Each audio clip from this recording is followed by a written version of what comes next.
We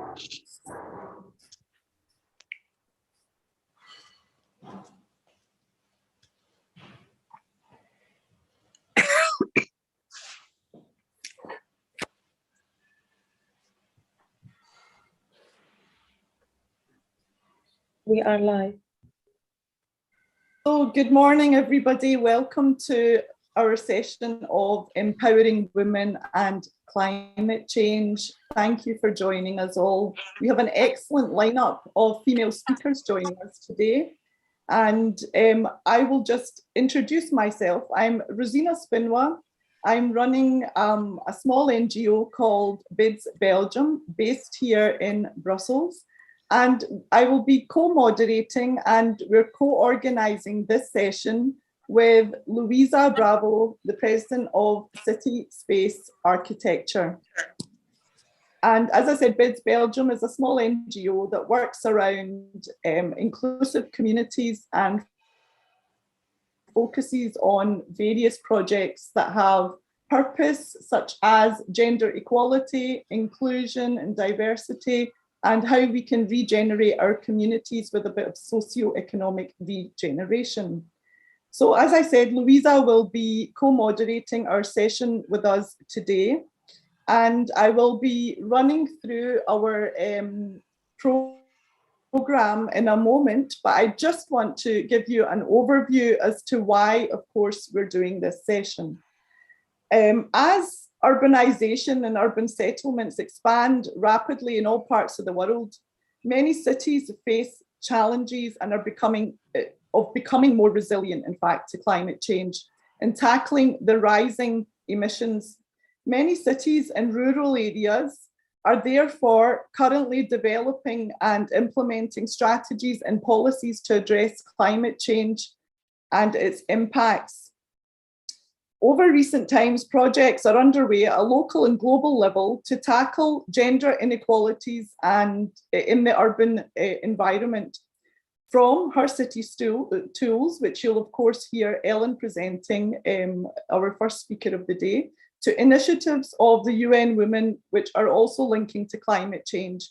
This session of Empowering Women and Climate Change recognises, of course, the need for more gender equality, racial and social justice, with taking an integrated, systemic and connected approach by local governments, private sector and grassroots and civil society organisations, together having a crucial opportunity to enhance their climate responses from social issues to the supply chain, from poverty alleviation and gender equality. So I will now run through our session. We have a 90-minute rolling session, which will be split in two 45-minute sessions. At the first session, we have 4 speakers, and the second session, we have 45. Each one will have question and answers after each session. And then at the end, of course, we hope to have a general discussion and of course, take more questions from the audience. Now, just a brief thing that I also quickly want to say, of course, Empowering Women in Climate Change has been part of an initiative that Louisa and I are really co-managing of Empowering Women in Climate Change. So we have this programme of empowering women that we will be taking forward, and we've already had some sessions in the past. So we look forward to this session, and now I'll pass on to Louisa. Thank you, Rosina, for this introduction, and thank you to all the speakers, female speakers who are with us today. I am the founder and president of City Space Architecture, which is a non-profit organization based in Italy. We work to promote a public space culture. We are a member-based organization, and our members are actually based in many cities all around the world. We are partners of UN Habitat, and we cooperate with the Global Public Space Program in developing the Journal of Public Space, which is the first open access academic interdisciplinary journal entirely dedicated to public space. So I'm glad that we have this cooperation with BITS Belgium, as Rosina said, which is empowering women and public space, and that today we are also part of this Innovate for Cities conference for this session on climate change. So I'm really glad to be here today with all of you and to listen to such an amazing lineup of speakers and projects all around the world. So I will like to start the session because this is very rich, and I would like to introduce our first speaker, Elin Andersdotter Fabre. She is the Managing Director of Her City Toolbox initiative at UN Habitat's Global Public Space Program. She previously worked as the Sustainable Cities Program Director at the Swedish independent think tank Global Utmaning. And she's been very active also in advocacy work for setting up the 2030 agenda. So thank you, Elin, for joining. The floor is yours. Thank you, Luisa. Very happy to be here. So as Luisa said, I'm from UN Habitat, from the Global Public Space Program, and we're the custodian of SDG 11. And so today we will be talking about cities, but we will also be talking about lots of other SDGs, such as gender equality. And here particularly we have a focus on the environmental sustainability, right? So I'll try to share my screen to give you a short presentation of do you see my screen? Of the Her City initiative. Yes. Like that? Yes, full screen, yes. Okay, so Her City Toolbox, here it goes. So our mission is really to promote girls and young women's participation in urban planning and design processes to create sustainable and inclusive cities.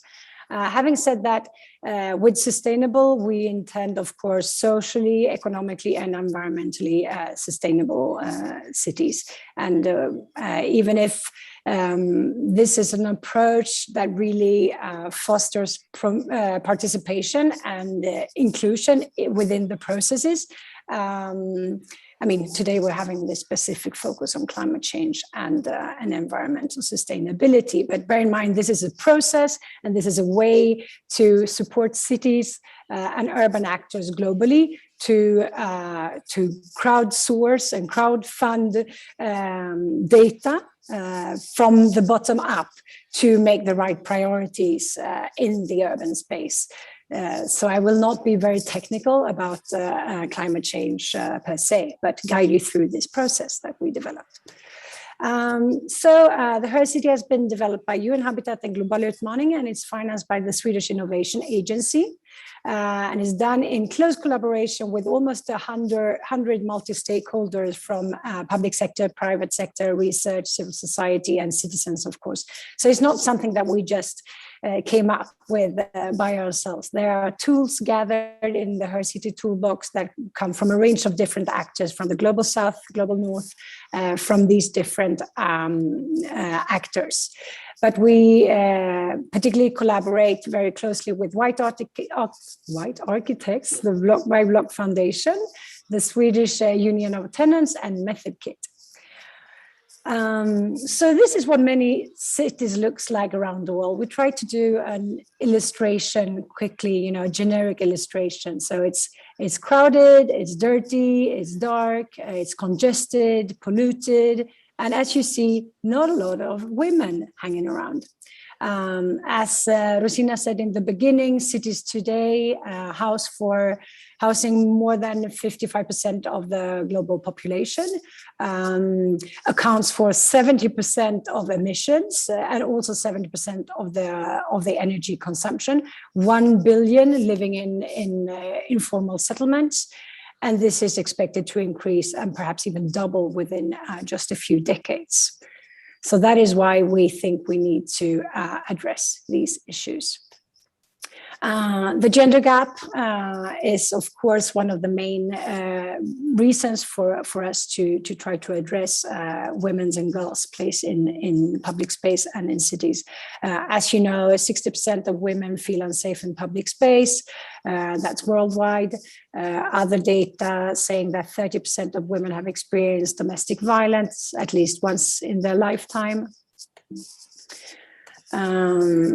So this is actually how it started. In 2017, the SIDA financed a small project called the Urban Girls Movement, where we could map methods and tools globally that had been proven to work efficiently to increase equality and inclusion in urban development. And this kind of methodology could be tested in a pilot in Sweden. And since 2019, we have developed the second phase of this initiative through the financing from Vinnova, the Her City Toolbox, that now has 6 months. It was launched on International Women's Day this year. And here are the independent initiatives that have popped up all over the world so far, in all continents, as you see, 100 independent initiatives, 700 users, in 280 cities and 90 countries. And we also run 10 flagship projects together with some partners. You see the larger pins. And just to give you an idea who is actually using the Her City Toolbox, so we have actually more or less a quarter researchers, a quarter civil society organizations, a quarter public sector, and a quarter private sector, which we think is very interesting. So just quickly walk you through a few of the projects. This is the pilot in Botkyrka, and you see how we developed the public square together with the girls and women's in the area. You could see how it moved from the small pop-ups, first Minecraft models to small pop-ups to proper designs to what it looks like today. And that's just one of the greenhouse elements that the girl designed. Another project in Beirut, we're redesigning the stairs that were affected by the blast last year, together with children and youth in the area. And you see some of the participatory workshops here on the right. And a third example, Johannesburg, in the informal settlement of Deep Sluit. We're working also together with girls from the area to redesign a few main streets and important path works to make the area more secure and safer for the girls and all the other inhabitants. So just in a nutshell, the toolbox, it involves girls in urban development, and we believe that will actually make the city better for everyone, not only the girls and women. Because we've seen that girls actually plan and design with diversity and different needs in mind, not thinking about only themselves, but also others in the community. And research, as you all are aware of, research also shows that participatory processes are key to plan that city that works for everyone. We need that expertise to actually make the right decisions. So the motto of Her City Toolbox is really that if we let citizens that are rarely heard be the experts, our cities and communities will become more inclusive, equal, and sustainable in all its terms. So of course we work from an intersectional perspective. As said, gender and age is the main focus, but we do try to provide a toolbox that works for other minorities such as refugees, younger children, people with disabilities, or LGBTQI+ communities.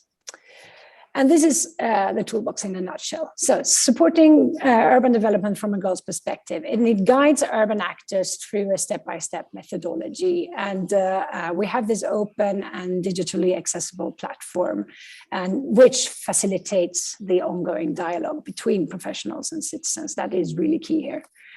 This is the process. 9 blocks, 3 phases, a range of activities and different steps that you can explore by logging in and creating your account on the HerCity platform. The main thing here is digital tools. COVID actually forced us to become much more digital than we had planned for in the beginning. So now all tools in the toolbox are digital, working particularly with Minecraft, with Kobo, but we Method Kit, but we also had to create a range of tools ourselves that we couldn't find out there when we did our initial mapping. So just very, very quickly, and then I'm done.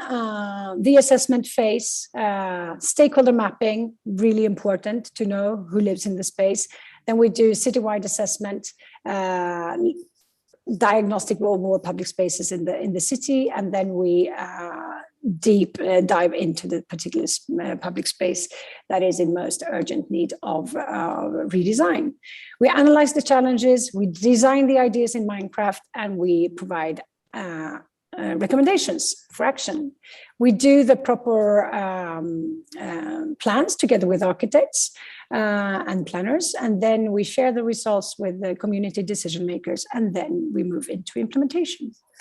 And this is what we hope a HerCity could look like in the end. You see greenery, lighting, mixed populations, girls, boys, other, everyone can play around, hang around, easy way to buy food, move around, less congestion, etc.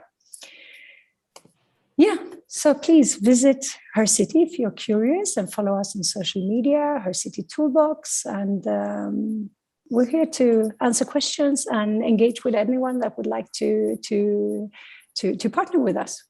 Thank you. Thank you very much, Ellen. That was a fantastic presentation. Thank you for sharing that with us. And I'm sure the audience and many may have questions at the end to ask you. But we move on swiftly to our next speaker, Meera Ghani. Meera, thank you for being here. Meera is the co-founder of Moxie Consultancy Collective. Meera is the as I said, co-founder there. She has worked with various NGOs on climate justice and human rights, including WWF, Climate Action Network Europe, and she's advised the government of Pakistan on climate policy and contributed to its delegation to the UN climate negotiations. Meera, the floor is all yours.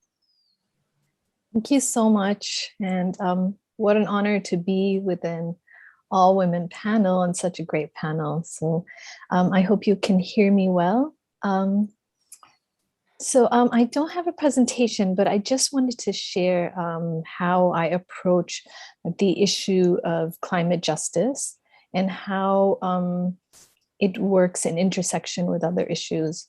So for me, I often say that we will only be able to find solutions to climate breakdown if our analysis is correct to begin with. So if our analysis is only based upon the rising emissions and is based on how to move from one technology to the other, then our solutions are going to be limited, because they're going to be based on technology, and they're going to be based on how to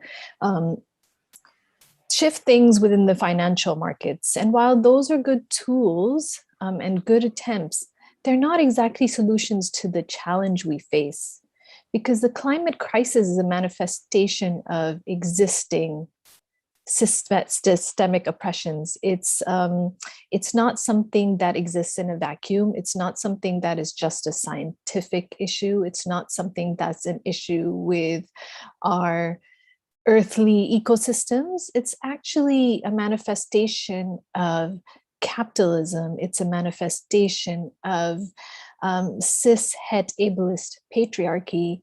It's a manifestation of ableism. It's a manifestation of colonialism, which is like the major factor.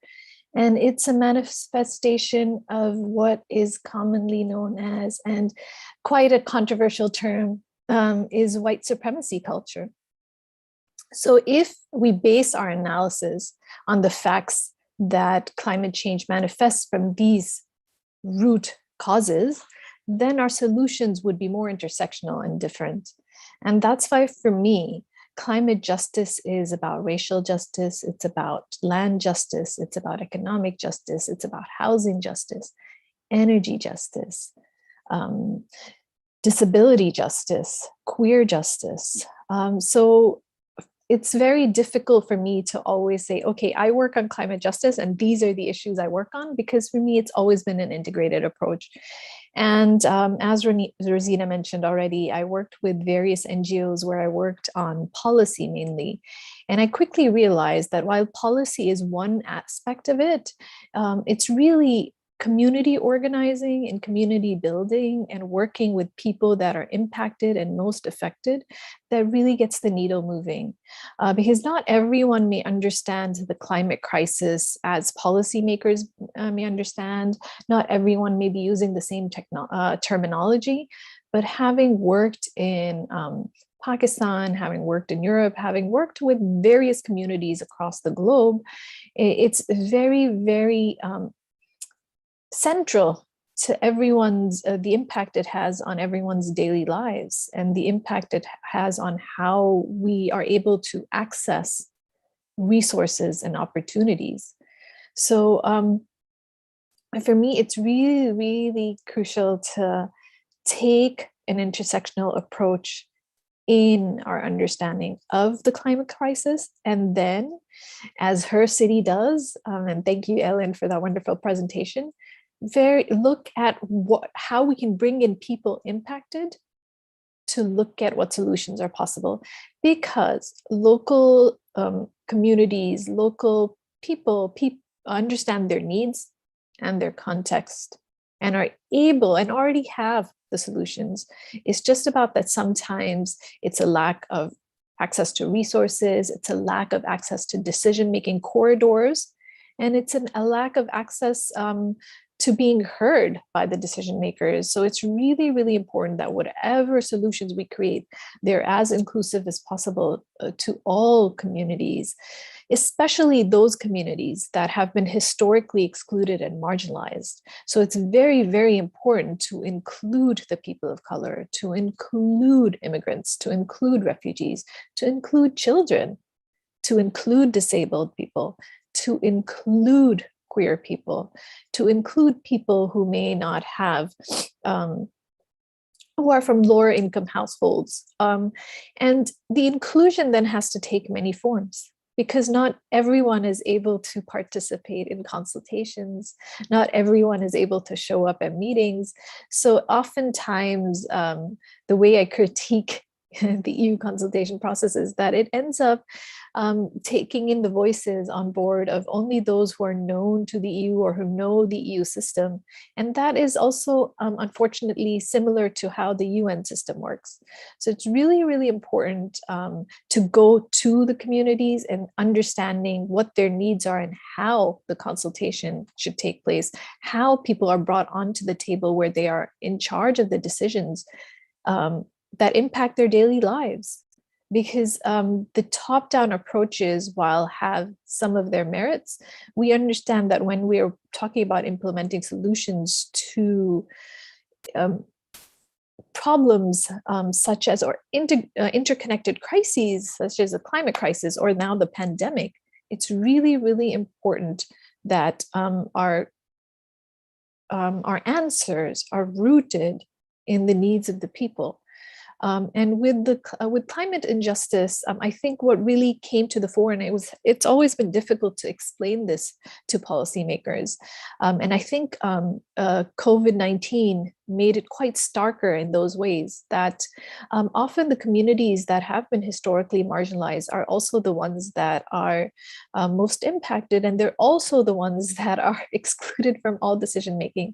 So while the EU and Western countries were very quick to mobilize around ensuring that there is an effort to look at different vaccines, there is an effort to look at how the vaccines are then spread throughout different communities, we've also seen how the vaccines have been hoarded. And we've also seen how the patents are being controlled. And we've also seen how, again, mostly people in the global South don't have access to some of the most important vaccines that they are most impacted with. And it's the same with communities of color within Western societies. So yeah, unless we start looking at issues as interconnected and we draw the linkages between the various crises that we're in, whether it's climate breakdown, or it's inequity, social inequity, or it's healthcare, the crisis in healthcare, it's really looking at how all of these issues are interconnected and how those, like I said, already on the margins, already excluded, already discriminated against, how they're left out, and what can we do as those who may have some influence in policy corridors or connected to decision makers or have more access than the others? How can we make sure that we seed space to center the voices of those most impacted and excluded? So it's a lot about understanding our own positionality within our context and understanding our approximation to power and how we let go of some of this power, and how we seed space, and seed in terms of seeding, but also seeding as in planting space for others to come to have access to decisions and policies that impact their lives. And sometimes it's difficult to understand how to do that. So I think it's really important for us to model in how we do our work, how we look at intersectionality, how we apply intersectionality into our work, how we include the voices of those most marginalized, excluded, and discriminated. And we put forward some of that towards the decision makers. And this is what some of the work that Moxie does. For us, it's really important, while first taking the intersectional lens, but also looking at how we can model a cultural shift in moving away from some of the capitalist notions of top-down approaches, some of the notions of what a successful program means, some of the notions of what a participatory process looks like, some of the notions around what intersectionality looks like, what diversity looks like, what it means to be really inclusive. So we really help organizations and communities understand everything from an equity lens. And once we start looking at every issue from an equity lens, quickly it's possible to analyze where the gaps are and how we can work to ensure that those gaps are filled. I'd be happy to answer questions, but for now, I'll keep it short. Thank you so much. Thank you very much for touching on those important topics there, Mira. We'll certainly have the questions and answers after this session. I'll move on to Pia Heidenmark-Cook, who's a senior advisor of IKEA in the Inca Group and non-executive director. Pia is I end up always wanting to repeat the same thing there. Pia is formerly the Chief Sustainability Officer between 2017-2021, currently a non-executive director in an NGO and in company boards across various business sectors, including retail, hospitality, food and materials, and innovation. Pia frequently lectures and also speaks about sustainability and business transformation. Pia, the floor is yours. Thanks a lot, Rosina. I'll see if I can get my PowerPoint to work. Let's see if we can get that to work.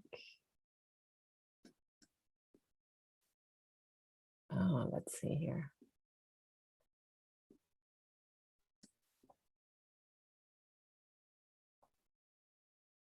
Can you see it now? Yes. Perfect. Yes. Perfect. Thanks a lot. Happy to be here, and we'll be more from a corporate perspective. And like everyone else, I think we're all guided by the Sustainable Development Goals. I think what we see, how we work with it in IKEA and have been for the last 25 years, is around people and planet positive, and really looking at the intersection of climate change, inequality, and unsustainable consumption. And they are all, of course, in the SDGs, but we kind of nailed it to these three. And when we launched the People and Planet Positive strategy in 2012, we saw that there is a huge interdependence between these. And now when we're in the process of updating the strategy, we did research again, and it's actually even more interconnected and interdependent now in 2021 than it was 10 years ago. So we're really seeing that exactly what's been said by previous speakers, that we cannot look at a topic or any of the 17 SDGs in isolation, because they feed each other, but they're also dependent on each other, and we need to find systematic and complete solutions. And I mean, you know all this, but it's really not going in the right direction, in the sense that inequality is higher today than 30 years ago. And we kind of took a huge step back with COVID, with having a big increase in the global poverty again, whereas we've had really good progressive years before, when things were still not good, but going in the right direction. And also, this is not only the global south and the global north, because we also see that a big proportion of the Europeans are actually working poor. So you have a job, but you can really not make both ends meet. So you often have several jobs. Connection then to climate change is that there's a lot of emigration happening because of climate change, and will increasingly be so. And as also was said before, that the global south, or I would say those with smaller means, are the ones being the most impacted. So the whole inequality in climate change, they are the least to blame for why we are in the situation we're in, but they are the most impacted today and going forward. And then we also see in quite a lot of research we do and others do, that mental well-being is also not going in the right direction. And also when we do climate action research, when we talk and ask both customers but also non-customers around our 30 markets around climate change and how they feel about climate change, we also see that youth and the proportion of youth being concerned and having climate anxiety is much higher than senior people. So what does this to do with IKEA, the world's largest home furnishing company? I think, I don't know if everyone knows, but the vision of IKEA is to create a better everyday life for the many people. And that could be done, of course, in many ways. And in IKEA has chosen to do it through home furnishings, because we believe that if you have a good home, that gives you a good base to take on the challenges that you see in life, or also the opportunities. So we really believe in life at home. And then, of course, research shows that life at home expands. So what was life at home when we were founded 76 years ago is not really the same as today. So a few years ago, when we did our Life at Home report, we saw that life at home is really moving out into the community, especially urbanization, where people are moving into the cities, living small, being in the cafe, being in the park, all that becomes part of your life at home. And also life at home, of course, is much more than having a nice chair or bed or a kitchen. It's really about, can you trust the water coming out of the tap? Can you be safe in the community where you live? Do you have energy security? So it's all dimensions. Are you safe? We've done a lot of campaigns around domestic abuse as well. So there's so many dimensions around better life at home than that we're in. So what we have looked at is 3 different areas that we work in. One is health and sustainable living, the other one is circular and climate positive, and the third is fair and inclusive. So we work across all 3, and we work across the total value chain. So just from a people perspective, there's about 170,000 people working for Ingka Group, which is the largest franchisee in the IKEA system. But if you look at the whole value chain, and you look at the people working on the cotton fields, in the forest, across all our suppliers, then you're talking about 2-3 million people. So we can touch a lot of people, And also, if you look at the customer base, it's about 2 billion people visiting IKEA.com every year. So we can reach a lot of people. And that is really the key part of the healthy and sustainable living.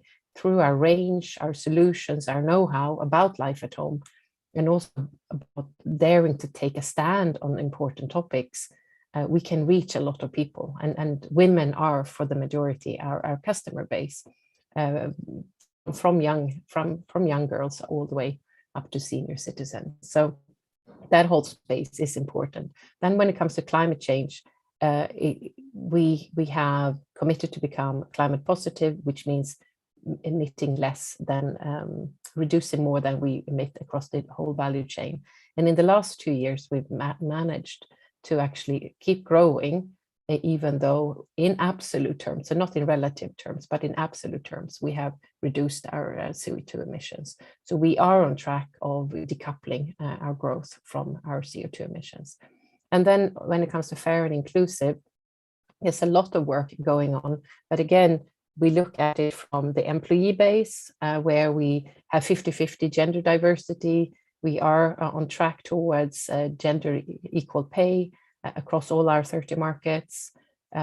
We are looking at our suppliers, working with IWay, working with migrant workers, creating a more safer situation for our migrant workers. We're working a lot with community.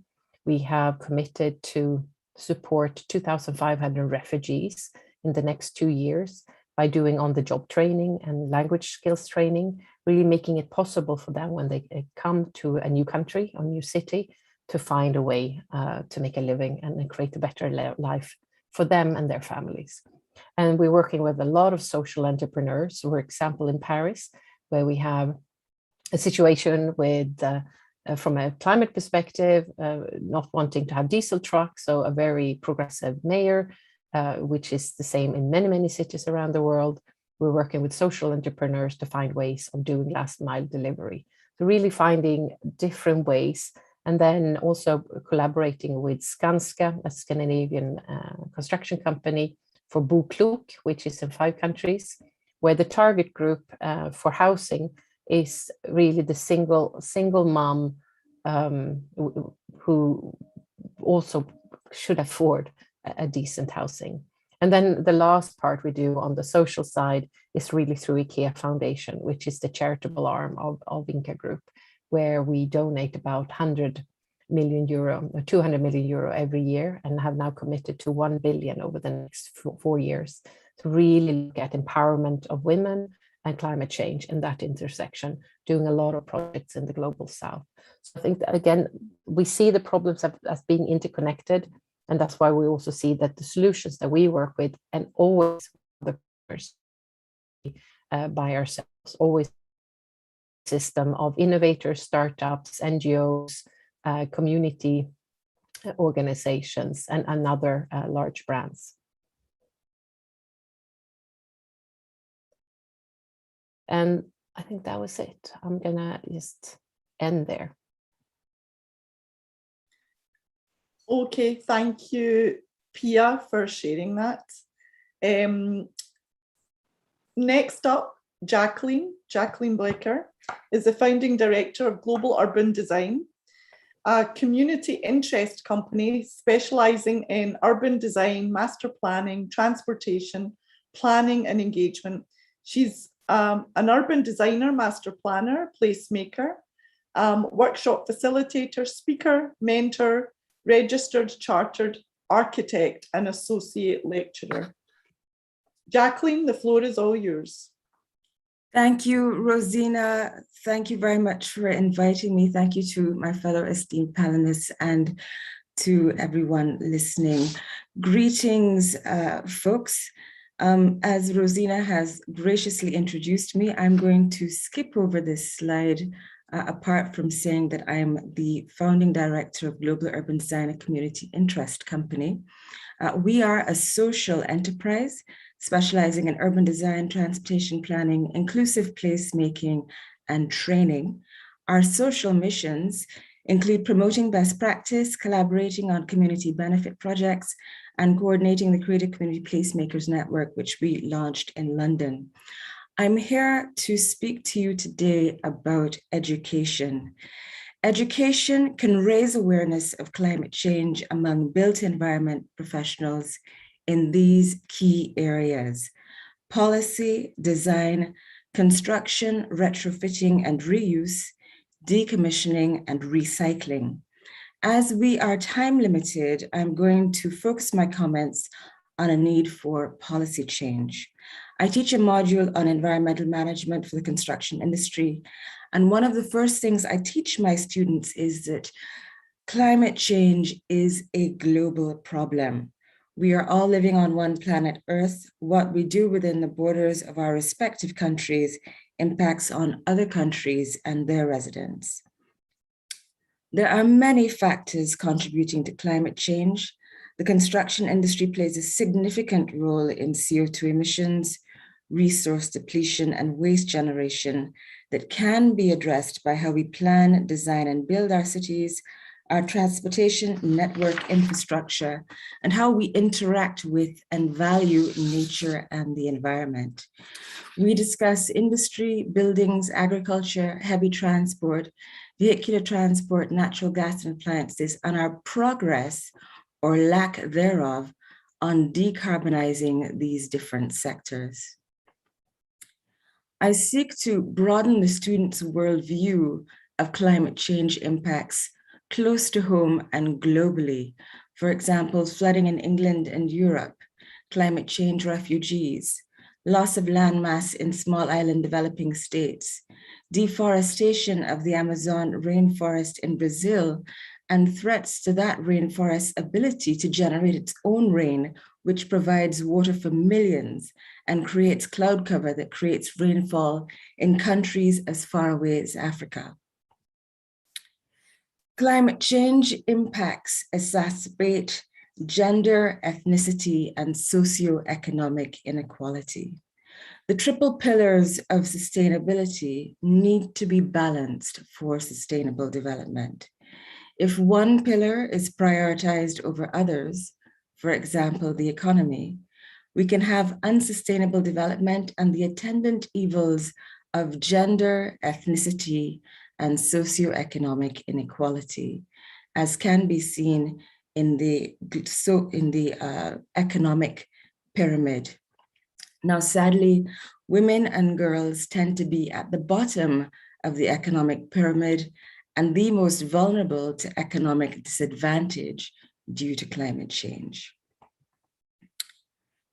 Now, if we practice low carbon growth, resource efficiency, and social inclusivity while living within the carrying capacities of the ecosystems that support human life, flora, and fauna, we will be developing sustainably. Essentially, we need a societal shift. Societal norms are dictated by our governments, institutions, businesses, and organizations. As academics, professionals, and placemakers, we bridge the gap between the top-down and the bottom-up entities and organizations. We are well placed to influence, instigate, and support societal shift and educate about climate-friendly and inclusion-friendly alternates to business as usual. Listening to the voices of women, youth, and people directly impacted by climate. Pictured here are youth activists Greta Thunberg and Vanessa Nakate. Also shown is Prime Minister of Barbados, Mia Mottley, speaking on behalf of affected small island developing states. Everyone pictured is speaking on a common theme, namely, too little has been done, more action is needed, and funding in the form of grants must be provided to equip affected people to make real change. Backed by the United Nations, affected countries are asking that of the promised annual 100 billion in climate funding from wealthy nations and institutions, 50% go directly to adaptation measures. Funding, however, is yet to materialize. So I'm going to end with one slide on design, and it references our work on a redevelopment proposal for a brownfield site in London. We applied 6 principles that we developed after conducting a survey of 100 respondents to find out what people needed from their homes and their neighborhoods. And the 6 principles are sustainable development, climate change sensitivity, including urban greening and habitat and biodiversity preservation, 10-minute walkable, complete, livable neighborhoods, pandemic safe, healthy homes and well-being, buildings, particularly buildings that address ventilation, affordable and mixed tenure where people can age in place, and community-led spaces and places. So I know that we are short on time, so I'm going to thank you all for listening. I appreciate your time and your attention. And if anyone wants to get in touch with us, these are our contact details. Happy to collaborate and share knowledge and information. Thank you again. Thank you. Thank you to all the speakers in this session. We just have a few minutes, I think, for a first roundtable discussion after this first session, since we have to move quickly to the second session. We shared some questions with the speakers.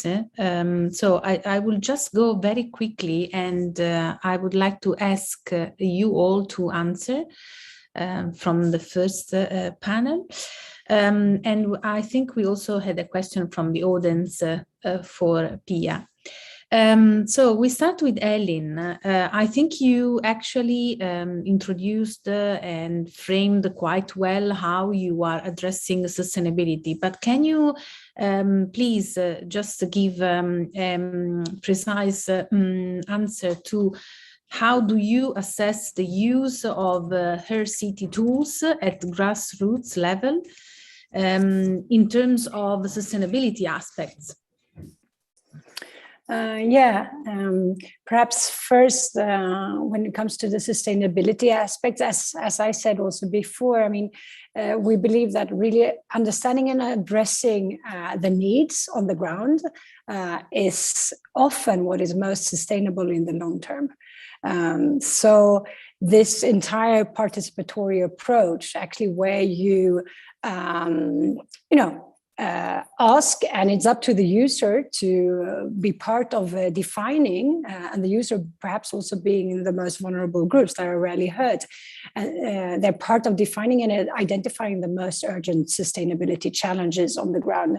And then through a multi-stakeholder and really bottom-up approach together with the professionals, not alone. When we don't expect girls to be planning and designing our cities, but together and informing the decisions and not leaving the decision alone to decision makers to do it top down, but do it in a collaborative approach. That is what is most sustainable in the long run, because then you channel your resources as, for example, a local authority, and you do what's needed on the ground. And it is something that will actually really work, benefit the population first, but it will also be well taken care of if they've been part of developing it. And perhaps the other part, when it comes to how we assess the Her City projects on the ground, as I said, I mean, it's thrilling to see these 100 independent initiatives just popping up, and I mean, they work very independently. So we'll see in due time how they assess the tools and the results coming out of those initiatives. But when it comes to the 10 flagship projects, we do run the process together with them, and we get the feedback on a daily basis. So we could really, work on the toolbox and make it, fit for purpose. And it is still in this kind of development phase where we would like to make it as useful as possible for various actors. I don't know if that's enough to answer your question. Yes, I think this is enough. Thanks, Ellen. Thank you. So we move to Pia. So we actually have two questions for you, and we ask you to be very concise in answering. So because we have limited time. So the question for you is how corporate industry can help women in leadership position and the climate change movement across the world.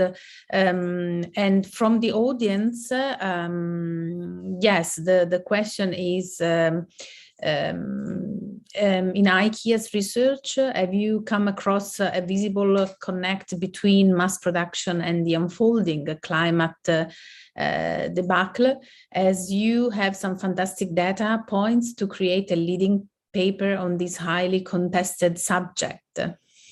And so Yes. you mentioned in your presentation that there is also an investment of several 100,000 to 1 billion in order to support organizations and initiatives, especially from the Global South. So how do you envision this? Yeah, no, really good questions. On the first one, I think what every company can do, and the starting point should always be your own employees and what you do as a business. So supporting women, I think it comes back to the values and who you are and your HR practices. So with IKEA being a Scandinavian company, it's quite obvious and not very contested. So we have 50-50 and have had for a long time. So I think continuing with that, but being conscious always when we go into new countries and when we work with partners, that always have the, if we talk about gender equality, but having that hat on and having that perspective. And then being aware of the vulnerabilities, like Jacqueline was talking about, that women are often the most vulnerable. And that's the work of IKEA Foundation when we are in the Global South. But I would still say it's fantastic work that the IKEA Foundation is doing. But the biggest impact IKEA or any brand can do is really looking at their offer and how they put products or solutions or services on the market, and making sure that you have climate change and gender equality as part of that and reflecting on that. And when it comes to the question on mass production, I wouldn't say mass production per se, but I mean, there's a reason why you have responsible consumption and production as one of the SDGs, because of course production has an impact. I mean, just like real estate and buildings have an impact, what we buy and what we use has an impact. I think there are disadvantages of mass production, absolutely, but I think we should also not underestimate, if you do it well, the possibilities you have with mass production, in the sense of being big, you can actually put quite a lot of demand. So when IKEA or other companies go together and start to say, this is what we want, so if that is Forest Stewardship Council wood, or if it's better cotton, or if it's a change when it comes to minerals, or shifting to renewable energy, we can often get the right people around the table. So I think bad mass production, in sense of really only for producing disposable things that are thrown away and not needed, is not good. But I don't think that has to do with if you produce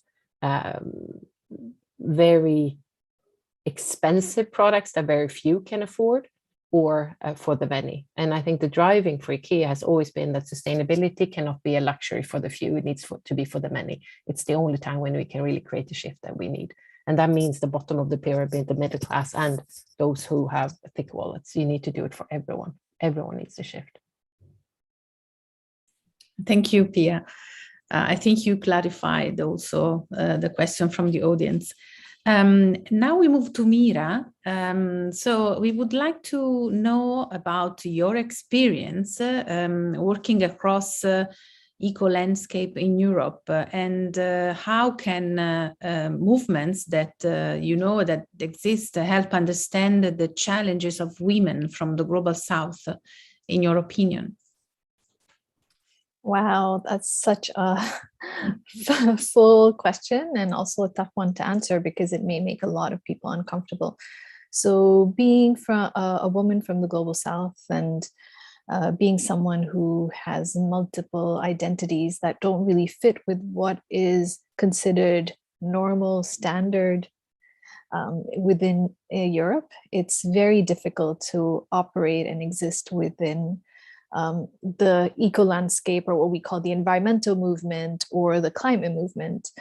Having worked with some of the biggest NGOs, having worked with community initiatives, it's very, very difficult to get people to understand the aspect of intersectionality, for them to get people to understand that the impact on those who are already on the margins and have been historically included is far greater than the impact on others. And it's very difficult to get people to even understand what inclusion is. And diversity is always, whenever in Europe you talk about diversity, they only go as far as gender diversity. And even gender can't be defined in binaries. So it's not women or men. There's so many genders on the spectrum. So it's just moving away from binaries. And for me, it's been very, very difficult to be within what is called the larger environment movement, because we see that most of the NGOs are led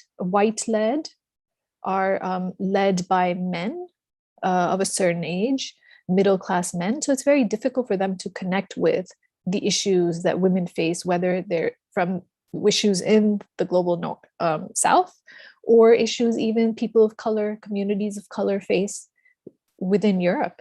It's been very, very difficult. And I think the most dangerous element of it all is, and this was recently became apparent at actually a youth event, the European Youth Event at the European Parliament, where youth of color, and especially Muslim youth, were targeted and harassed with racist remarks at the European Parliament. So it's not just about intolerance of these things, it's about how they're just acceptable now, how racism is part and parcel of life, how anti-Muslim sentiments are a part and parcel of life, and makes existing in these spaces very difficult, and also how environmentalism somehow goes into a very different direction where it borders on eco-fascism. So it's very, very difficult. And unless the EU institutions strongly come out and condemn such behavior, unless governments condemn that, unless people like us condemn that and fight alongside those who are more marginalized and excluded. Again, this is about mind shift and culture shift and moving away from what we understand as the norms, and moving away from notions of what is dictated by white supremacy culture, what is dictated by capitalism, what is dictated by the patriarchy, what is dictated by ableism. Unless we move away from what is considered standard and normal, it will be very difficult for any institution, any organization, or any society to be truly inclusive and intersectional. Thank you, Mira. And now we actually move to Jacqueline, creating a link to what Mira was saying. So the question for Jacqueline: how can we further progress the educational impact and awareness on matters of climate change and the built environment from design, construction, and policymakers, while also giving space to the underrepresented voices of women?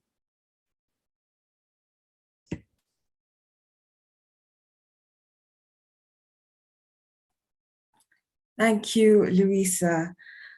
So I'm going to just reference my experience teaching. As mentioned, I'm teaching environmental management for the construction industry. And at the moment, the cohort that I have are undergraduates. So while my students are aware of climate change, they are less aware of both their personal and professional responsibilities to shape change. And I dare say that they are not alone.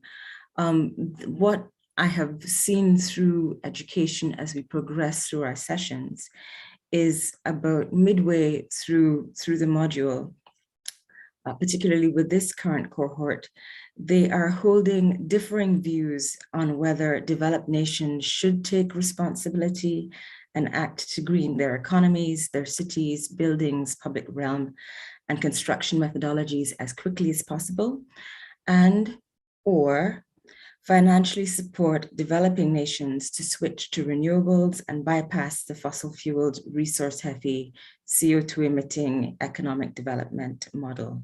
Now, some are in favor of one or the other, and others think that we should do both. Towards the end of my sessions, my cohorts are asking, how do they assess development proposals, specifically master plans? And essentially their question is, what does sustainable development look like? And we can answer that question in many different ways, depending on our respective context. It's going to be a very nuanced conversation, as we know that some of the nations most affected by climate change did nothing to contribute to global warming and are already facing severe climate change impacts that threaten their very existence. So we have examples from small island developing states and all of the challenges they're facing in terms of loss of land mass, changing to rainfall patterns, severe storms, landslides, flooding, again, impacting homes and businesses, and decimating, having coral reef bleaching, decimating fisheries, and then you've got COVID-19. And so you're seeing a loss in terms of revenue and tourism.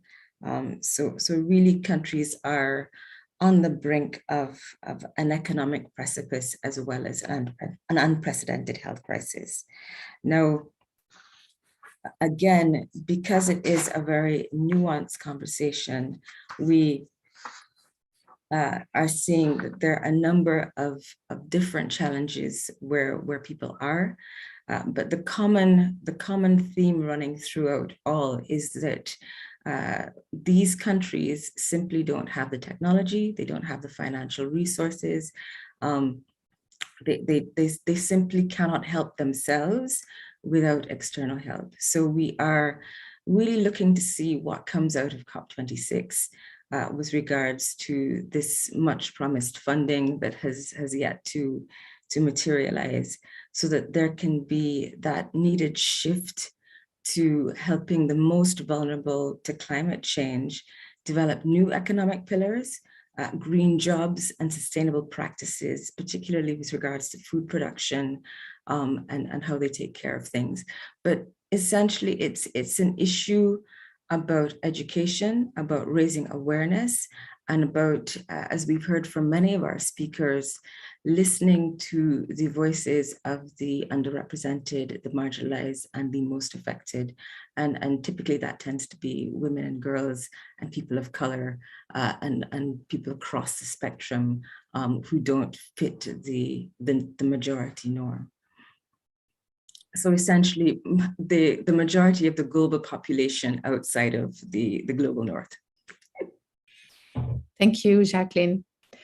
I think, Rosina, we can move to the second part of this event, since we are running out of time. And if there are some other questions also from the audience, we can have a final discussion with all the speakers at the end. Absolutely, 100% agree. Please, we move forward with the second session. You can introduce the next speaker, Louisa. Okay, so for this second session, we have three speakers, Nina Bachmann, Sheila Lunkad, and Marcella Arruda, who is replacing Laura Sobral, that could not, unfortunately, attend today, but she's from the same organization. So I will start now with Nina Bachmann. Nina is a Finnish artist, performer, curator, and founder of the Silence Project. She was born in Helsinki, Finland, and originally studied the performance design at the Liverpool Institute for the Performing Arts in the UK. And she exhibits internationally, and her work can be found in the private and public collections. Nina, Floor is yours. Thank you, Luisa, for the presentation, and thank you for all the previous speakers. I mean, wonderful presentations. I myself don't have a presentation, so I will just shortly tell you about the Silence Project and what we do for the climate crisis and how. Okay, so this is our website. So shortly about the Silence Project. Silence Project is an artistic project or interdisciplinary artistic project exploring element of silence. And it was inspired by the Nordic nature and the practice that we have in Nordic countries, and especially in Finland, which is called the everyman right. And in short, what it means is that everyone has access freely to nature. So even if I would own the land, other people would still have the right to use the land, as long as they take responsibility and as long as they, act in a respectable way. And for me, this really represents. I think it really symbolizes the most important thing about the Nordic countries to me. And I do think that there is, I think this base itself, this everyman right, is also tells something about equality, although we are not having that exactly perfect either, but still, I think it's a wonderful practice. And I feel that it's also part of the cultural heritage of the Nordic countries. And so my interest really was to explore element of nature, but also silence, because I realized when I started the project in 2013 that silence had become a kind of luxury product, something that not everyone has had access to it. We just have so much noise, and spaces and cities are getting so crowded, and it's not something that we should take for granted.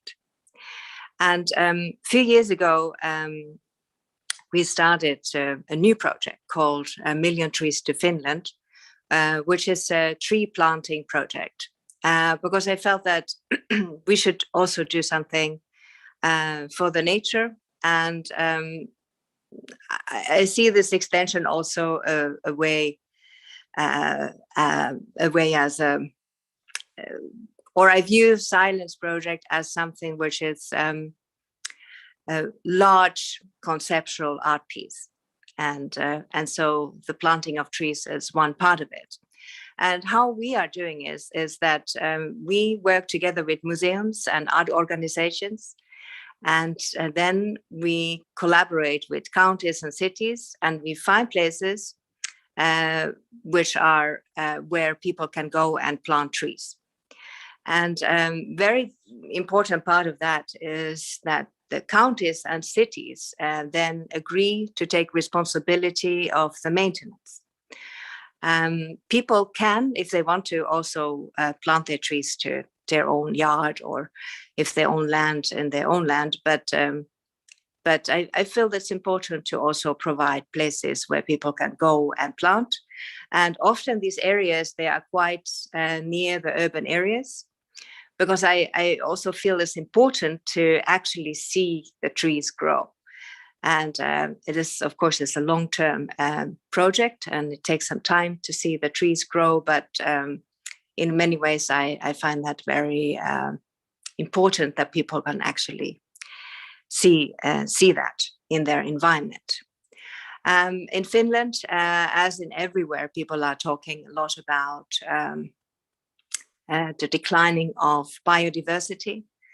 It's a big problem, and I then therefore started a new project this spring, which is called Mini Forest, or in Finnish, Mini Metsä. And what they really are, they're like green living room or pocket of silence, where we plant little forest or mini forests. And because I think in Finland, and I think in every city in the world, you have a lot of small and large or grass areas which are not in good use. And my kind of vision is to create this pocket of silence or green areas everywhere in the world. And we're starting in Finland. And we have so far done two. One, which was a really mini, only 24 square meters in the city of Porvoo. And a second one, which is already a size of a park, 2,400 square meters in art city Mänttä Vilppula. And how we work is that we use, for starters, waste wood, or what the cities call waste wood. So old tree trunks, dead trees that have been taken down, and so on. And with that, we create the kind of frame. Especially the deadwood is absolutely wonderful ingredient and actually quite essential if we're talking about biodiversity. And within these frames and within these areas, we then collaborate with the city gardeners. This is very important because it has to be adopted by the local communities. I think it's important that you don't come as a kind of outsider, but that you do it kind of inside out, if you like.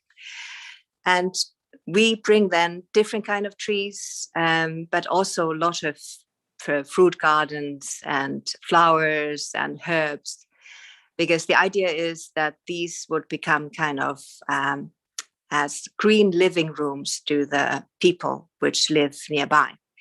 And so far, I should say that it has been absolutely a wonderful project because it really brings communities together. And of course, gardens and green areas, they are also something which are very nurturing and very good to people.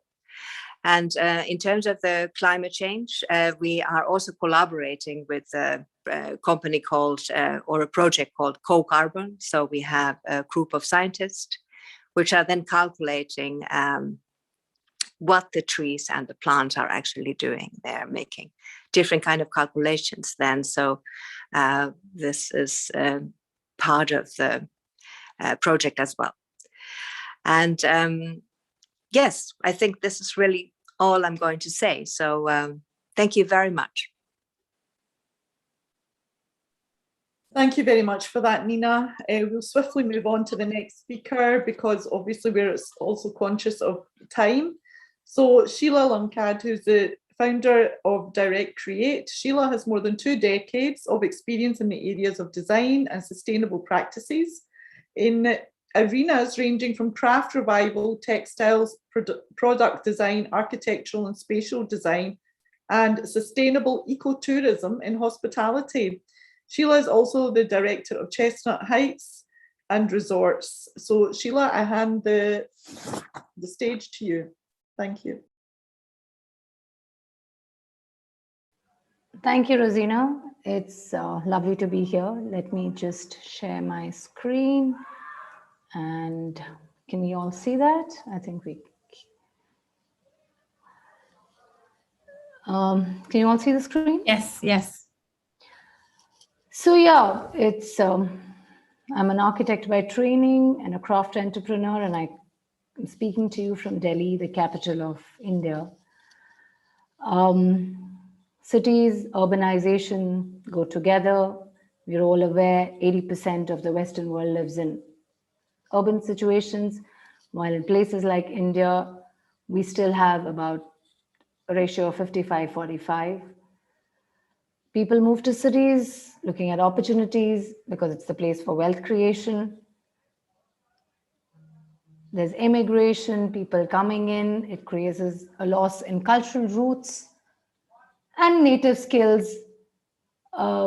Diversity actually becomes a monoculture because that's the need of a city. We need to look after everybody.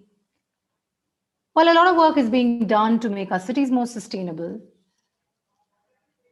one of the things that we really feel is the best way to decongest cities is to bring life and opportunities back to rural places across the world, especially in India, where almost 80% of people work with agriculture, and 50% of that 80% are managing both agriculture and craft and skills and livelihood. If we can create an economy for the rural artisan in their homes and in their villages, the entire ecosystem can sustain beautifully. Having worked for 2.5 decades in the area of craft, design, and with technology coming in, it's easily possible to have a distributed design and manufacturing framework. We've been lucky and also cognizant of the fact that we are able to adopt 8 of the 17 sustainable goals. Direct Create is looking at innovation. We're able to reduce inequalities, bring in decent work, equitable livelihood. 50% of the 7 million artisans in India are women. And as we all know, work-life balance brings out the best in women. If they're able to work well, look after their families, enrich, be creative, work with community, it's one of the best ecosystems to thrive and be sustainable in. There are almost 1,000+ crafts in India and more than 40 million skilled artisans. We have built a technology platform that enables the maker communities, the designer communities, and the buyers in the markets to collaborate and co-create across geographical boundaries. It is the world's first custom-built bottoms-up platform that provides a solution to the unorganized artisans and craftsmen. We've started with India. We've about 3,500 people on our platform with almost about 15,000 products. But the core is to be able to customize. You can log on to the page and initially go to crafts, understand crafts. What is the material? What do people work with? And it's generational of cultural knowledge. You can then discover our makers and designers, reach out to them directly, ask your inquiry, send us a form, and be able to look at their shops. Our custom platform has actually made the most interesting, visually rich profiles for almost 3,500 people. As against the industrial economy, where supply is more than demand, we are consuming what the markets are dishing out to us instead of the other way around. What we eat, what we wear, how we live, our homes can all be made from handcrafted materials, work with people, connect with them, engage with them, and create with them. This is what Direct Create aims to do. It's interesting that we've been able to do large-scale projects working with the grassroots sector. People reach out to us with their inquiries. The Collaborate form has a specification. You can mention, I want this, can you make this? Add, send pictures, videos, and give us a specification. Our account manager and the design team then looks after it, finds the right maker or the designer, and helps you Direct Create. There are 9 simple steps. You can work with anybody who's on the system. There might be times when somebody is not really available. We then find you the other person. If one basket maker in the Northeast makes one basket, you can make 5,000 baskets from 5,000 people in the village who have practically the same skills. This brings in not only a sustainable ecosystem, but brings in transparency and equitable livelihood. The raw material is harnessed where it is. You can use grass from the swampy marshlands, create new products, work with the system, and cut down on excessive supply and wastage, which dovetails back to a simple circular economy. It impacts livelihoods, gives women access to markets, access to finance, access to capital, new technologies, trends. People, when they interact from across the world, are able to create. The value chain of being able to create is at the highest level of innovation. When we have access to new markets, logistics, packaging, all the ancillary facilities that otherwise are not accessible to people at the village, that's when the problems crop up. And technology today can actually do that. We offer business management services, design collaboration, and wherever required, production, end-to-end production that enables everybody to have the satisfaction of not only having worked with the people, but being able to create, and in the end, hear and have their own stories. You know who you worked with, which village you worked with, how they've been impacted, and in the end, there is a new relationship that one develops, which is what life is all about. The platform has a product, community, technology, an incredible amount of opportunities. We work with more than 700 crafts. Scaling up is absolutely one of our key areas. And coming from the architectural and design fraternity, the need to create is constantly there, whether it's interior projects, events, entertainment. All of these can be done from the same group of people, and more people are getting added each day as we speak. People are reaching out to us, opening their own shops, being able to send their own pictures and able to collaborate. The kids of the artisanal community are now helping their mothers and fathers in being able to create new profiles. They are feeling confident, and they don't have to get out to call centers and work with a new set of paradigms which is alien to them. It brings in social equity, impact, and brings in new innovations. We've been able to do one of the most immersive experiences for 2,500 global audience for one of the largest companies in India, the Reliance Foundation. The Best of Indian Crafts and Design at one of their events brought in people like Slam Bechtel, Hillary Clinton, and many other people who had never seen the best of Indian crafts.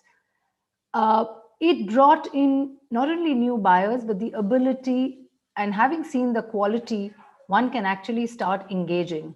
Jal Mahal is a very large, the first public-private partnership with the government of Rajasthan, and a 65 million USD project. It took 7 years in making, involved about 3,500 master craftsmen and people across the north of India. We've been able to recreate, work with materials, work with stone, work with paint, work with indigenous cultural knowledge, which otherwise is not accessible to many man. Artists today need large public platforms. There's only as much that you can paint, but if they're able to work with architecture, building, public projects, larger projects, it creates a dynamic move in their community as well. And that's what a technology platform can do, because you can reach out to anybody and get them to understand not only design, but an idea of new creation. Sheila, sorry to interrupt there. We're just conscious of time, so we'll have to I think wrap up and just go to the next we're done. These are some of the works that one has done. And that's it. Brings in economic, social, environmental, cultural trainings. And just a quick glimpse of what India exports to 125 countries. And we are very keen. We've opened our office in Amsterdam, and we'll be starting, and we've already started work from there. Would love to engage more and more closer to home, and with many other people, collaborate, co-create, and find a better way to live. Excellent. Thank you so much for that, Sheila. A lot of interesting information there about what you do. Louisa, you want to introduce our last speaker? Yes, thank you, Sheila. This is amazing work you are doing. So maybe we should have another session to have more time to. I think so. Yes. No, it's lovely. There's a lot, but I think a small glimpse and an introduction Yes. has been done, and we will definitely catch up. Thank you. Thank you. Now we move to our last speaker. We have some extra minutes, so Marcella, you will have your 7 minutes as we agreed. Marcella Arruda is an urbanist and the projects director at the City Needs You Institute, a non-profit organization based in São Paulo, Brazil, that aims to improve public spaces through collective social actions. She's the coordinator of the project Ecocidade. I hope the pronunciation is good. Building social networks for community resilience and fighting climate collapse. Floor is yours. Thank you. Thank you, Luisa and Rosina, for the invitation. And I'm here representing Laura, who is the president of our organization. Can you see my screen? Yeah. Yes. Yes. Good. So, well, and thank you, the fellow presentations and speakers, really beautiful. Well, the City Needs You Institute was created in 2015 in the aim to work with public spaces in urban regeneration and building community capacity. So we really believe in the process of engaging people in the management and change in public space. So our approach is based on 3 main axes. So the first one is urban education. So we believe that we need to teach like a way of active citizenship, of people appropriating of public space and of the city and feeling they belong to it. But at the same time, we need to learn from the grassroots initiatives and learn from the empiric knowledge from people who live in the city. But we also have the second axis, which is the hands-on. So we believe in the importance of prototyping, of people being part of the implementation, not only of the co-design, but co-building, co-producing solutions to improve in the city and doing together. So we believe that after we opened ourselves to listen to the territory, after we prototype solutions and engage people, how do we maintain this movement alive in time? How do we give permanence and create models of co-governance, engaging different actors, private, public, community organizations? And in that sense, we're, as Lisa perfectly pronunciated, we're doing this project called Ecocidade. So the means is that we believe the city needs regenerative agriculture. So we've been working with the whole food cycle in the northwest periphery of São Paulo.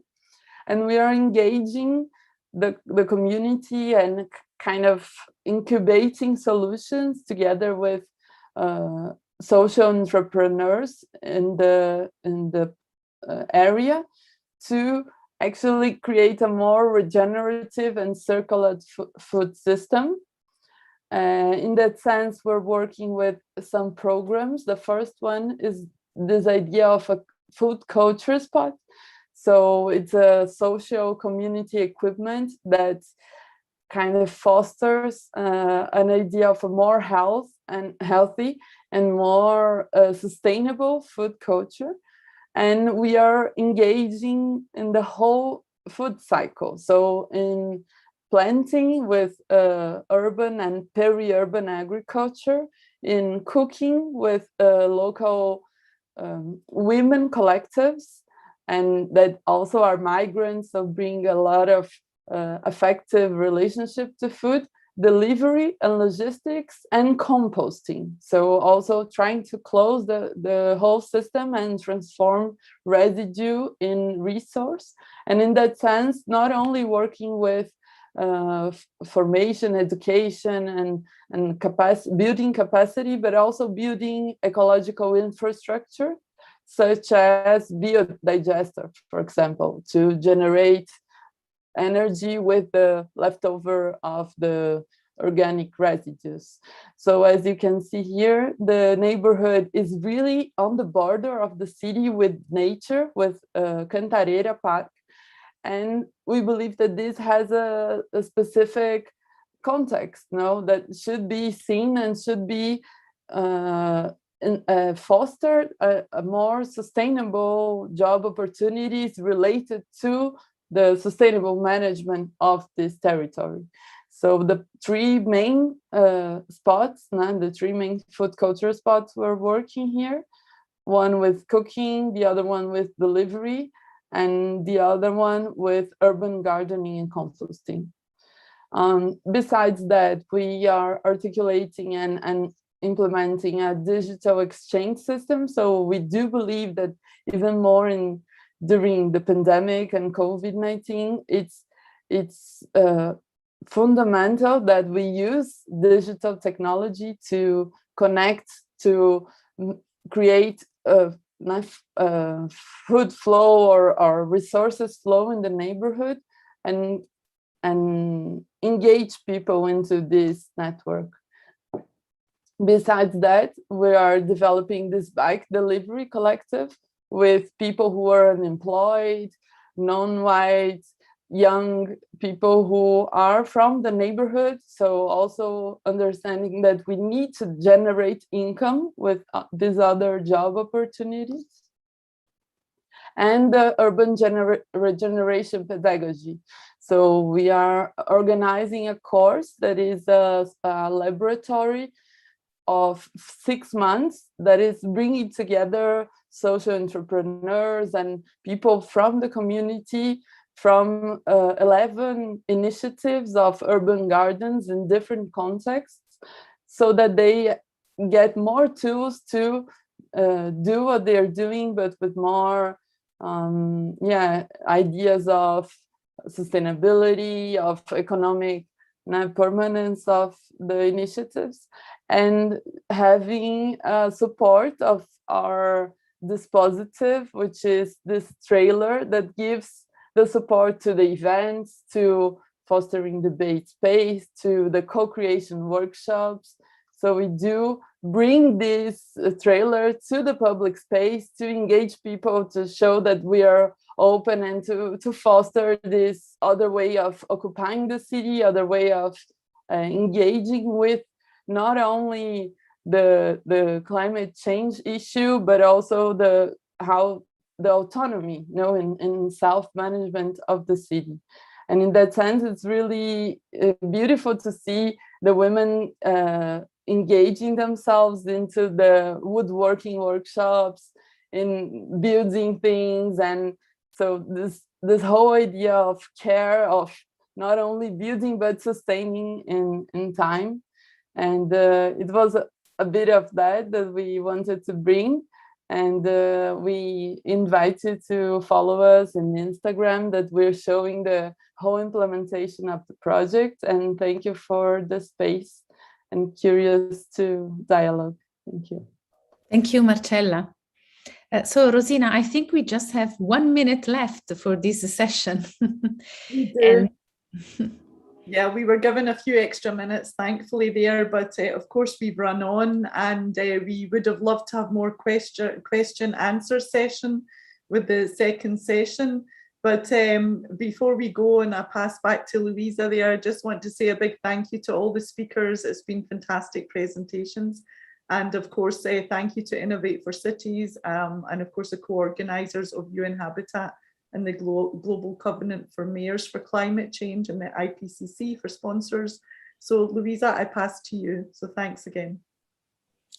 Thank you, Rosina. Just a few words to thank all the speakers. And I think this is a very promising initiative, these empowering women and public spaces, as we started, but now empowering women and climate change. I think we should continue. With this, in fact, with Rosina, we have plans, and so we will be back to you, all the speakers that joined this session, and to all the attendees, because we are planning some upcoming initiatives in the coming future. So I will close now the session, if you agree, Rosina. Yes, absolutely. So thank you, everybody. Thank you, once Rosina. again. Thank you, Louisa. Marcella was lovely. Let's see if we can internally Yes, have some more discussions, meet, and figure out a new way to collaborate in this new world. Absolutely. Definitely. Sounds good. Thank you so much. Thank you very much. Thank you. Thank you. Bye-bye. Bye. Bye. Bye. See you. Bye.